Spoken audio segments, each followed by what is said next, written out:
ತಾರಕಕ್ಕೇರಿದ Lakshmi Hebbalkar city Ravi ಸಮರ. ಪ್ರಧಾನಿ ಮೋದಿ ಅಂಗಳಕ್ಕೆ ಸಿಟಿ ರವಿ ಪ್ರಕರಣ. ಸಿಡಿದೆದ್ದ ಲಕ್ಷ್ಮಿ, ಸಂಕಷ್ಟದಲ್ಲಿ ಸಿಟಿ ರವಿ.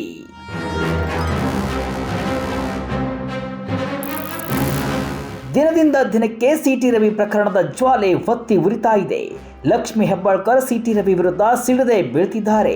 ಸಿಟಿ ರವಿ ನನಗೆ ಅವಾಚ್ಯ ಶಬ್ದ ಬಳಸಿದ್ದು ನಿಜ, ಇದನ್ನ ಇಷ್ಟಕ್ಕೆ ಬಿಡಲ್ಲ, ಅವರನ್ನ ಕ್ಷಮಿಸುವ ಮಾತೇ ಇಲ್ಲ ಅಂತ ಬೆಂಕಿ ಉಗುಳುತ್ತಿದ್ದಾರೆ. ಈಗಾಗಲೇ ರಾಜ್ಯದಲ್ಲಿ ಸಿಟಿ ರವಿ ವಿರುದ್ಧ ದೂರು ದಾಖಲಾಗಿದೆ. ಆದರೆ ಇಷ್ಟಕ್ಕೆ ಬಿಡದ ಹೆಬ್ಬಾಳ್ಕರ್ ಪ್ರಧಾನಿ ಹಾಗೂ ರಾಷ್ಟ್ರಪತಿಗಳಿಗೂ ದೂರು ಕೊಡ್ತೇನೆ ಅಂತ ಸಿಟ್ಟು ಹೊರಹಾಕಿದ್ದಾರೆ.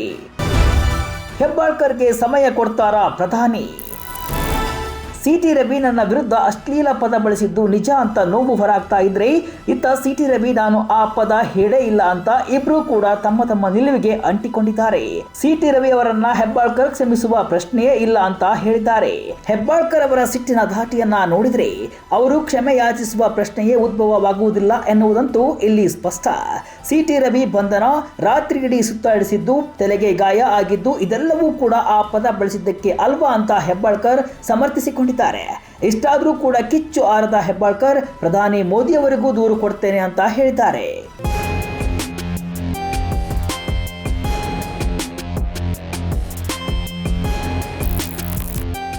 ಹೌದು, ಮಹಿಳೆಯರಿಗೆ 33% ಮೀಸಲಾತಿ ತಂದ ನಮ್ಮ ದೇಶದ ಪ್ರಧಾನಿಯವರು ಅವರದೇ ಪಕ್ಷದಲ್ಲಿ ಪ್ರಧಾನ ಕಾರ್ಯದರ್ಶಿಯಾಗಿದ್ದವರ ಮೇಲೆ, ದತ್ತ ಮಾಲೆಯನ್ನ ಹಾಕಿಕೊಳ್ಳುವವರ ಮೇಲೆ ದೂರು ಸ್ವೀಕರಿಸುತ್ತಾರಾ?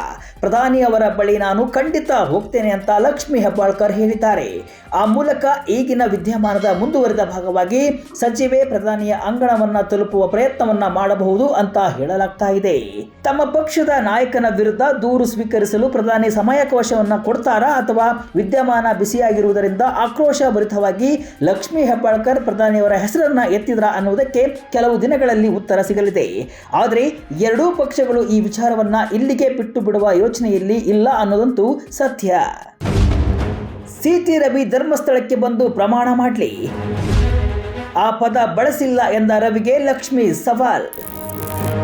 ಓಕೆ, ಸಿಟಿ ರವಿ ಅವರು ಆ ಪದ ಬಳಸಿಲ್ಲ ಅಂತ ಹೇಳ್ತಾರಲ್ಲ, ಹಾಗಾದ್ರೆ ಸೀದಾ ಧರ್ಮಸ್ಥಳಕ್ಕೆ ಬಂದು ಪ್ರಮಾಣ ಮಾಡಲಿ ನೋಡೋಣ. ನಾನು ಆ ಪದ ಬಳಸಿಲ್ಲ ಅಂತ ಆ ದೇವರ ಮುಂದೆಯೇ ಹೇಳಲಿ ಅಂತ ಸಿಟಿ ರವಿಗೆ ಹೆಬ್ಬಾಳ್ಕರ್ ಸವಾಲುಟ್ಟಿದ್ದಾರೆ. ಇದಕ್ಕೆ ಸಿಟಿ ರವಿ ಕೂಡ ತಿರುಗೇಟು ಕೊಟ್ಟಿದ್ದು, ನನಗೆ ಧರ್ಮಸ್ಥಳ ಹತ್ತಿರದಲ್ಲೇ ಇದೆ ಅಂದಿದ್ದಾರೆ. ಅಲ್ಲಿಗೆ ಇಬ್ಬರೂ ಕೂಡ ಹಿಂದೆ ಸರಿಯುವ ಮನಸ್ಸಿನಲ್ಲಿ ಇಲ್ಲ ಅನ್ನೋದು ಇಲ್ಲಿ ಕಾಣ್ತಾ ಇದೆ.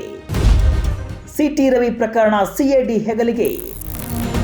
ಭಾರಿ ಗದ್ದಲ ಸೃಷ್ಟಿಸಿರುವ ಸಿಟಿ ರವಿ ಪ್ರಕರಣವನ್ನ ಸರ್ಕಾರ ಸಿಐಡಿ ತನಿಖೆಗೆ ವಹಿಸಿ ಆದೇಶವನ್ನ ಹೊರಡಿಸಿದೆ. ಈ ಬಗ್ಗೆ ಖುದ್ದು ಗೃಹ ಸಚಿವ ಪರಮೇಶ್ವರ್ ಮಾಹಿತಿಯನ್ನ ನೀಡಿದ್ದು, ಈಗಾಗಲೇ ಸಿಟಿ ರವಿ ಪ್ರಕರಣವನ್ನ ಸಿಐಡಿ ತನಿಖೆಗೆ ವಹಿಸಿದ್ದೇವೆ, ಇದರ ಬಗ್ಗೆ ನಾನು ಹೆಚ್ಚು ಮಾತನಾಡಲ್ಲ ಅಂತ ಹೇಳಿದ್ದಾರೆ.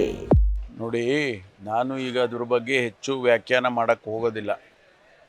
ಸಿಐಡಿಗೆ ತನಿಖೆಗೆ ಆದೇಶ ಮಾಡಿದ್ದೇನೆ. ಈಗ ಅದರ ತನಿಖೆ ನಡೆಯುವಾಗ ನಾವು ಯಾವುದೇ ಹೇಳಿಕೆಗಳನ್ನು ಮತ್ತು ಸ್ಟೇಟ್ಮೆಂಟ್ಗಳನ್ನು ಕೊಡೋದಕ್ಕೆ ಬರೋದಿಲ್ಲ. ಇನ್ನು ರಾಜ್ಯಪಾಲರ ಅಂಗಳಕ್ಕೂ ಕೂಡ ಸಿಟಿ ರವಿ ಹಾಗೂ ಲಕ್ಷ್ಮಿ ಹೆಬ್ಬಾಳ್ಕರ್ ಪ್ರಕರಣ ಹೋಗಿದೆ.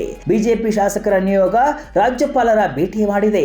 ಆರ್ ಅಶೋಕ್, ಛಲವಾದಿ ನಾರಾಯಣಸ್ವಾಮಿ ಸೇರಿದಂತೆ ಹಲವು ಶಾಸಕರು ರಾಜ್ಯಪಾಲರನ್ನ ಭೇಟಿ ಮಾಡಿ ದೂರು ಕೊಟ್ಟಿದ್ದಾರೆ.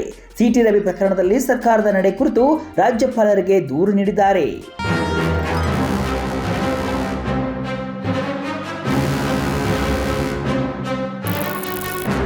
ಸದ್ಯಕ್ಕಂತೂ ಸಿಟಿ ರವಿ ಹಾಗೂ ಲಕ್ಷ್ಮಿ ಹೆಬ್ಬಾಳ್ಕರ್ ಸಮರ ತಣ್ಣಗಾಗುವ ಲಕ್ಷಣ ಕಾಣ್ತಾ ಇಲ್ಲ. ಸಿಟಿ ರವಿ ಹೆಸರು ಕೇಳಿದ್ರೆ ಸಾಕು ಲಕ್ಷ್ಮಿ ಹೆಬ್ಬಾಳ್ಕರ್ ಉರಿದು ಬೀಳ್ತಿದ್ದಾರೆ. ಇದನ್ನ ಪ್ರಧಾನಿ ಕಿವಿಗೂ ಮುಟ್ಟಿಸಬೇಕು ಅನ್ನೋದು ಹೆಬ್ಬಾಳ್ಕರ್ ಹಠ. ಅದ್ಯಾವಾಗ ಮೋದಿಯವರನ್ನ ಭೇಟಿ ಮಾಡಿ ಸಿಟಿ ರವಿ ಬಗ್ಗೆ ಕಂಪ್ಲೇಂಟ್ ಕೊಡ್ತಾರೋ, ಇದಕ್ಕೆ ಮೋದಿಯವರು ಸಮಯ ನೀಡ್ತಾರಾ ಎಂಬುದನ್ನ ಕಾದು ನೋಡಬೇಕು.